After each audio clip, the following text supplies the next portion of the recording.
10. 사고 묻힌.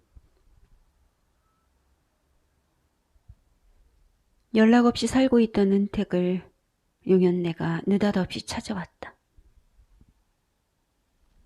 작은 딸이 집에 갔다가 잘 사는 모습을 두루 둘러보고 오는 길이라는 용연내는 무슨 의도를 가지고 들른 기색이었다. 어떻게 살고 있는지를 물으며 용연내가 동정을 살피는 것 같았다. 은택은 솔직하게 대답해 주었다. 어쩌면 애 아빠와 헤어질지도 몰라요. 아니, 지난번에도 이혼을 당하게 된 너를 내가 간신히 막아주었는데 또 이혼을 하겠다니. 그게 무슨 말이야? 언제인가 은택의 남편에게 전화를 걸었던 용연내는 무엇인가 심상치 않은 기류를 눈치챘다. 전화통을 붙잡고 늘어진 용연내가 은택의 남편에게 이것저것을 캐묻다가 일장연설을 늘어놓았다. 그랬던 것을 가지고 용연내는 자신이 은택을 이혼 위기에서 구해주었다며 떠들고 다녔다. 얼마 후 동생이 전화를 걸어와 엄마를 힘들게 하지 말아 달라고 은택에게 경고했다. 은택은 동생이 무슨 말을 하고 있는지 처음에는 이해하지 못했다.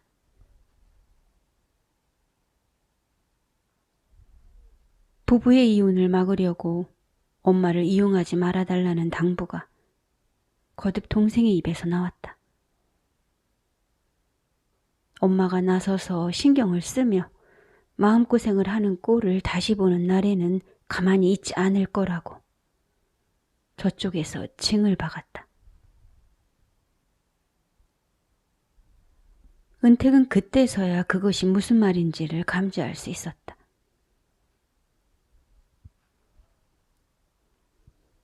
보아하니 남자가 너랑 헤어지지는 않을 거다. 다리도 못 쓰고 간신히 기어다니며 사는 제 엄마가 있는데 어느 년이 그런 자리로 시집을 오겠냐?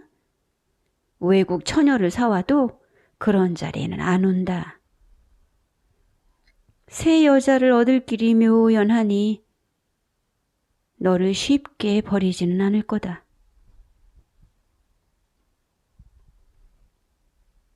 저는 버림받을까 봐 걱정하고 있는 게 아니에요. 용연내를 마주 대하는 것이 힘이 들었다.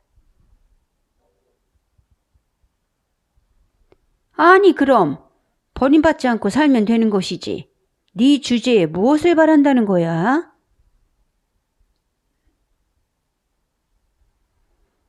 주제 타령 그만하시고 앞으로는 저에 대한 얘기를 동생에게 하지 말아주세요. 그렇지 않아도 그 애와 네가 이러니 저러니 엮일 일은 없어. 남편의 사랑을 듬뿍 받고 시집 사람들에게 귀히 대접을 받으며 현모양처로 사는 걔와 네가 같을 수는 없지 않냐?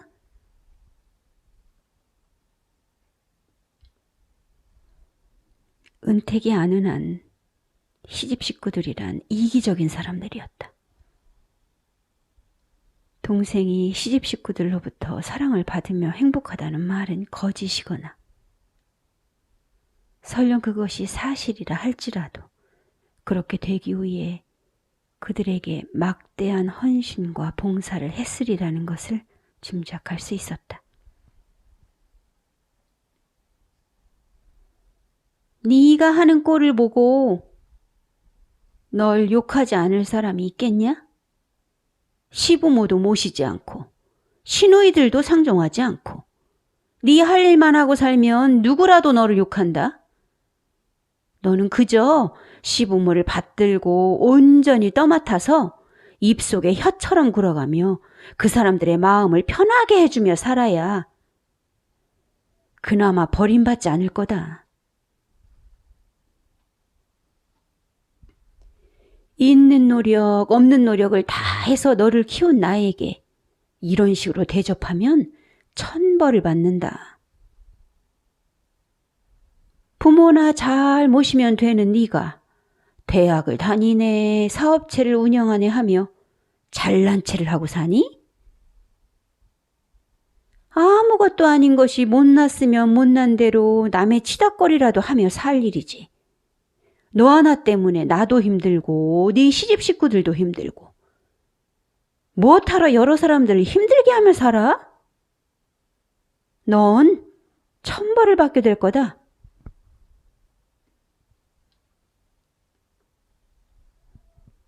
새 남편이 죽자 용연네는 시어머니를 멀리 보내고 은택에게 알 수 없는 암상을 부리며 살았다. 그런 용연네가 어떤 도의적인 이야기를 늘어놓는다 해도 은택의 귀에 들어올 리가 만무했다. 시어머니 수발을 잘하는 것이 네 일생의 임무야. 시어머니에게 매여 살아갈 팔자조차도 네 주제에는 분에 넘치는 것이지. 부모에게 효도하며 사람 노릇을 하고 살도록 해. 역겨움이 올라왔다. 용연네는 남에게 그럴싸한 것을 가르치기 좋아했다. 그런 용연네가 자신의 지난 삶을 제대로 돌아보는 날에는 스스로 생을 마감하고 싶어질지도 모를 일이었다. 용연네는 자신이 어떤 사람인지를 모르는 부류였다. 아마도 눈을 뜨게 될 날은 오지 않을 것이었다. 아내 된 도리, 부모에게 할 도리, 형제자매 간의 도리, 자식을 키우는 어미로서의 도리에 대해 용연네가 열거하기 시작했다. 한 번도 행해본 적 없는 도리를 자신의 삶 한가운데에서 길어 올리고 있었다. 현모양처라는 단어를 입에 올리던 용연네의 얼굴에 은연한 부드러움이 피어났다. 현모양처로 살았던 자신의 과거를 떠올려 보는 듯 했다. 그의 입에 올랐던 윤리와 도덕은 그 입속에서만 머물 뿐 그가 살아온 세월 속에는 존재하지 않았다.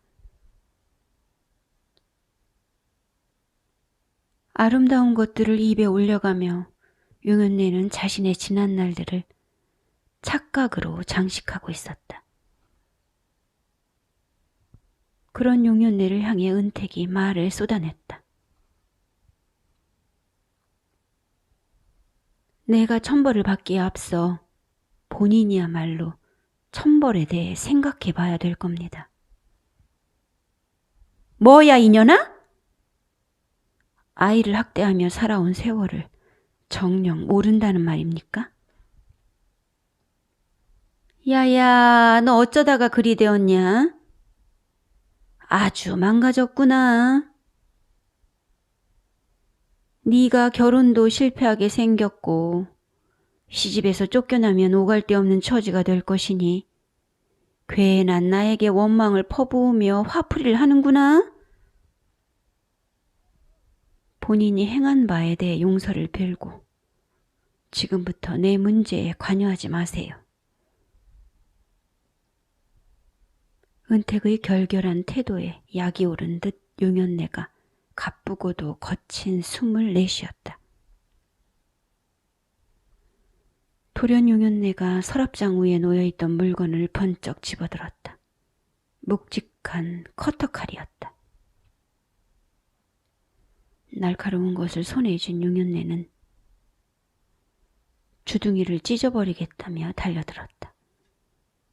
그는 은택의 입 가까이로 칼을 들이대며 X자를 마구 그려댔다.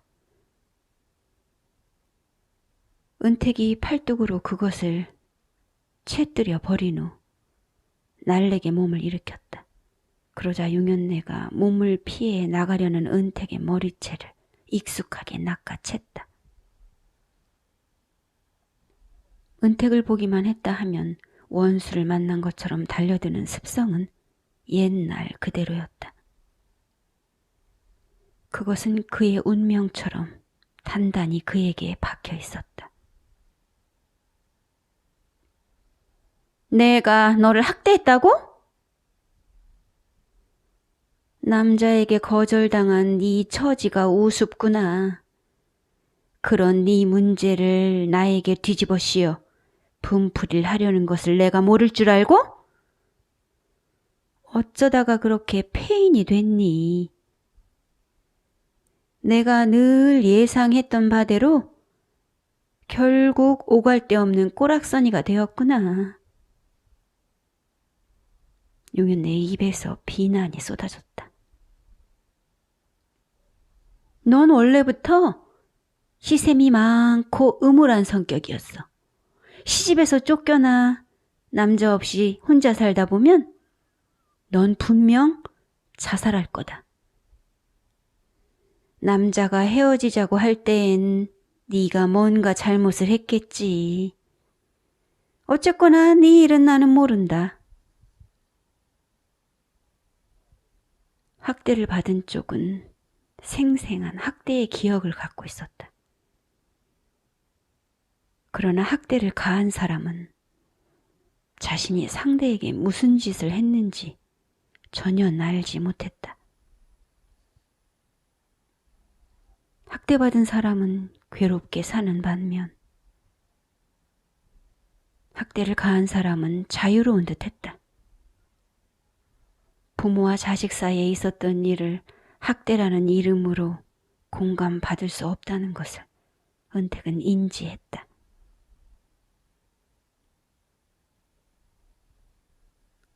은택의 남편은 얼마 후 아이를 데리고 부모의 집으로 들어갔다. 운영하는 자영업이 기울고 자금이 달리던 그는 여자를 잘못 만나서 되는 일이 없다고 hir난하다가 부모와 함께 살겠다며 떠났다. 부모에게 꺼들리며 사는 그를 막을 수 없었다. 어머니의 수발을 해야 한다는 생각이 머릿속에 가득 차 있는 그를 저지할 수 없었다. 결혼 생활의 손익계산서를 펼쳐보고 본인이 이익을 본 게 없다고 판단한 그는 자신의 옛 가족에게 돌아갈 수밖에 없었는지도 몰랐다. 장사가 되지 않아 수익을 내지 못하는 문제를 놓고도 그는 은택을 탓했다. 은택의 남편은 장거리를 출퇴근하며 대리점을 꾸려갔다.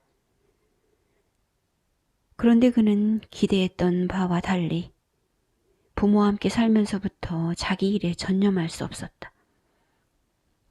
가게에서 일을 하고 있는 중에도 부모와 관련된 일을 보러 가야 했다. 아버지가 전화를 해서 급히 와달라고 하면 곧바로 장거리를 달려 집안의 대소사를 보러 가야 했다. 어머니가 아프다고 찐부럭을 부리면 외지에서 일하고 있는 그에게 그 아버지가 전화를 했다. 일을 하다 말고 그는 아버지의 부름에 따라 어머니를 돌보기 위해 움직여야 했다. 일거수일투족을 자신에게 의존하는 부모에게 속박되어 그는 이 일을 제대로 해나갈 수 없었다. 상대방의 입장에 대해 전혀 생각하지 않는 듯 보이는 부모가 그는 좀 답답했다. 모든 책임을 전가한 뒤 손을 놓고 앉아있는 부모에게 그는 염증을 느끼고 있었다.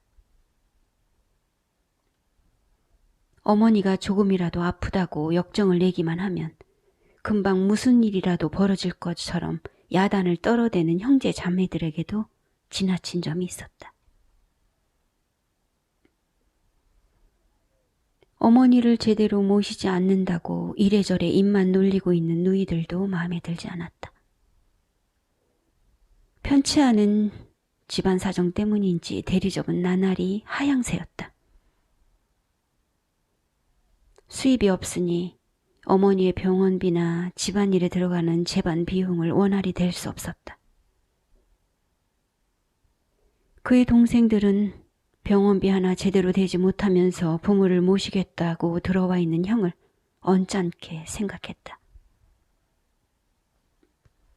제사가 다가오면 그는 제사를 꾸밀 비용이 없어서 돈을 꾸러 다녔다.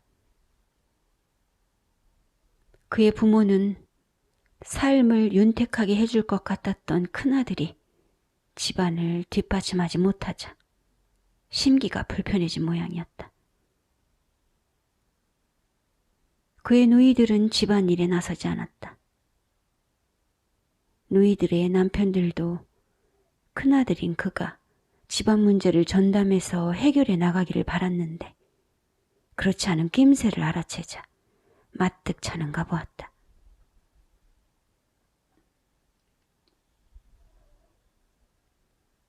그의 형제자매들은 먹고 살기도 바쁜 세상에 부모를 돌보는 문제로 자신들에게 불똥이 튀는 것을 진정으로 원하지 않았다. 은택의 남편은 대리점을 운영해 나갈수록 빚이 늘어가자 불안했다.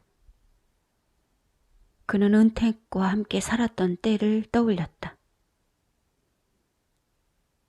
현금이 돌지 않아 잠깐씩 힘이 들 때면 은택은 그의 통장으로 돈을 넣어주었다.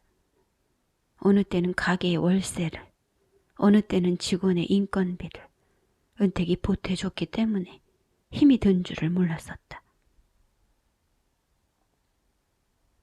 은택과 헤어져 부모의 집으로 들어와 살면서 그는 여러모로 현실을 자각하고 있었다. 형편이 좋지 못한 그가 오로지 집안일에 나서야 했다. 들어갈 돈과 해결해야 될 일이 너무 많았다. 부모를 비롯한 형제들은 그에게 잘잘못만을 따지며 재반사항을 책임지려 들지 않았다. 아들이건 딸이건 며느리건 사위건 간에 책임을 분담해야 된다던 은택의 말이 그의 머릿속을 스쳐갔다. 책임질 일에서 몸을 뺀 뒤 훈수나 두려는 동기관들의 심리를 그는 감지한 적이 없었다. 그가 가게에서 일을 마치고 돌아오면 아이는 여기저기 바닥에서 무엇인가를 주워 먹고 다녔다. 그의 아버지는 사는 것이 번잡하여 아이의 밥까지 챙겨줄 수 없는 모양이었다. 아이에게 저녁밥도 먹이지 않고 아버지는 어머니의 시중을 드느라 경황이 없었다. 무엇 때문에 가정을 팽개치듯 버린 것인지, 어찌하여 애먼 아이에게까지 고생을 시키게 된 것인지, 그는 자신의 경거망동을 되돌려놓고 싶었다. 은택이 있을 때는 그가 아이에게 신경을 쓰지 않아도 되었다. 직장에 다니느라 시간이 없을 때에도 은택은 그와 아이를 위해 일일이 음식을 만들었다. 처음에는 부모들끼리 살게 두었다가 부모 중에 한 분이 돌아가시면 홀로 남은 한쪽을 모시자고 은택이 말했었다. 집에 모시는 게 어려우면 돈을 들여서라도 시설 좋은 실버타운에서 살게 하면 괜찮지 않겠느냐고 말하기도 했다. 부모를 모시는 일에 반대한 적이 없는 은택을 무슨 까닭으로 적대감을 갖고 대했는지 가닥이 잡히지 않았다. 함께 살 때는 몰랐는데 떨어져 살아보니 아이와 그를 제 살처럼 아껴주었던 은택이 그리웠다. 몸이 아프다고 역정을 내는 어머니를 아버지가 벅차게 받아내고 있었다. 아버지는 어머니의 수발을 하느라 지쳐갔다. 그런 어머니의 치닥거리를 일방적으로 은택에게 요구했음은 참으로 어이없고도 이기적인 일이었다. 시집 식구들의 일방 통행에 은택이 답답했으리라는 생각이 들었다. 어느 날 집에 들른 그의 둘째 누이가 잔소리를 잔뜩 늘어놓고 갔다. 어머니를 편히 모시지 못하고 집안 꼴이 이게 뭐냐면서 누이가 타박했다. 며칠이 지나 그가 늦게 퇴근하여 집에 도착하니 아이가 징얼거렸다. 아이는 끼니를 먹지 않은 모양이었다.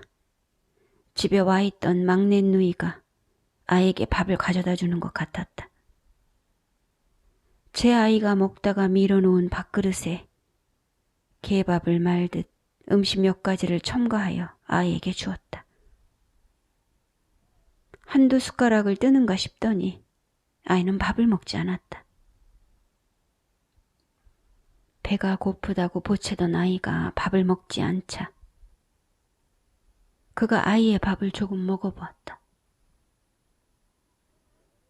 간장에 마른 듯한 밥은 매우 짰다. 아이가 먹지 않으려 하는 것이 당연했다. 그즈음 결혼할 여자가 생긴 그의 쌍둥이 동생 중에 하나가 가족들 앞에서 분가를 선언했다. 부모를 모실 것처럼 말해왔던 그의 동생은 정작 결혼 직전이 되자 계획이 달라진 모양이었다. 모두들 자신의 인생길을 가고 있는데 그만이 홀로 부유하고 있었다. 그는 은택과 헤어져 부모의 집으로 들어오면서부터 제대로 된 밥 한 번을 먹어보지 못했다. 아이는 제 엄마의 부재를 아는지 불안한 모습으로 집안을 돌아다녔다. 은택이 있을 때는 아이가 저토록 부산한 모습이 아니었다. 은택이 끓여주던 칼칼한 두부찌개가 생각났다.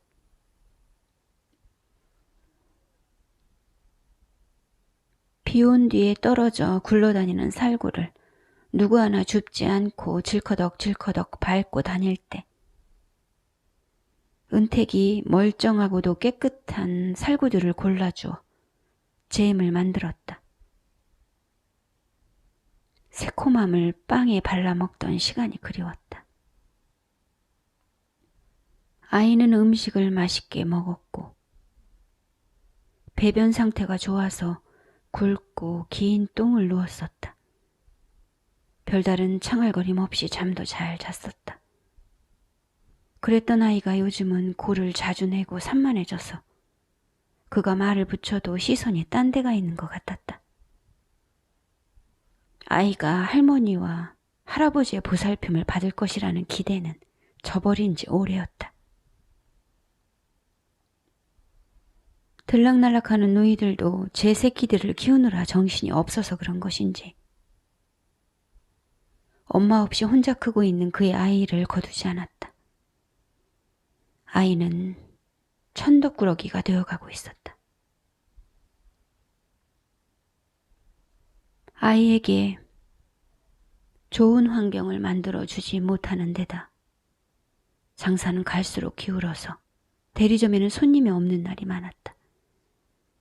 전에는 빚을 내어 대리점을 운영해야 될 정도는 아니었다. 그는 부모와 형제들이 힘겹게 느껴졌다. 모든 것이 자기 어깨를 짓누를 뿐이어서 그의 생활은 피폐해져 갔다. 아이를 떼어주고 은택은 며칠 동안 넋이 나간 듯 앉아 있었다. 버려놓은 일을 마무리해야 되겠기에 간신히 몸을 일으켜 밖으로 나갔다. 아이를 종종 만나게 해주겠다는 약속이 있었고 언젠가는 다시 아이와 함께 살게 될 것이라 믿었기에 마음을 다잡았다. 얼마 후 은택은 외곽의 토지를 저렴하게 사들인 후 그곳에 어린이집을 지었다. 임차료를 내고 운영되던 어린이집이 새로 지은 건물로 이전해 나갔다. 은택은 어린이집이 나가고 비게 된 임차 건물에 영어 학원을 신설했다. 3층에 냈던 속셈학원은 그대로 운영되었다. 아파트 1층의 영화전담 어린이집 역시 잘 굴러가고 있었다. 새로 지은 어린이집에서 조금 떨어진 데에 주택도 마련했다. 주택 안마당에는 나무들이 있었다. 은택은 아이가 돌아와 마당에서 노는 상상을 해보았다. 학원과 보육시설을 여러 곳 운영하게 된 은택은 눈코 뜰 새 없이 분주한 날들을 보냈다. 혼자 운영을 하기에 사교육 사업은 덩치가 상당히 커져 있었다. 지역신문에서 기자가 나와 은택이 운영하는 어린이집을 찍어갔다. 새롭게 이전한 어린이집은 시설이 좋아서 그런 것인지 신문에도 그럴싸하게 나왔다. 교육 서비스업에 종사하는 훌륭한 학원인으로 은택이 지역신문에 실리자 어린이집과 학원은 대기자 명단을 갖고 아이들을 받아야 할 만큼 성황을 이루었다. 보육교사들과 학원 강사들의 수도 늘어났다. 차량 기사들이 구획을 돌며 아이들을 실어 날랐다. 1층의 놀이방에서 은택과 이 일을 처음 시작했던 보육선생이 원감의 직책을 받아 인력 채용과 수익 관리를 도왔다. 교육청의 지원을 받는 전문 사학을 설립해도 될 것이라는 주변의 격려에 은택은 한껏 고무되기도 했다. 한쪽 문을 닫으면 다른 한쪽 문을 열어두신다는 신의 뜻이 진정 존재하는 것처럼 남편과 헤어지고 아이와 떨어져 살고 있었지만 은택의 사교육 사업은 번창해 갔다. 한편 잘 가고 있는 성공 일로와 달리 은택의 가슴 한편은 텅 비어있는 것 같았다. 여세를 따라 남편과의 관계가 개선되어 아이와 함께 살았으면 좋겠다는 소망이 일었다.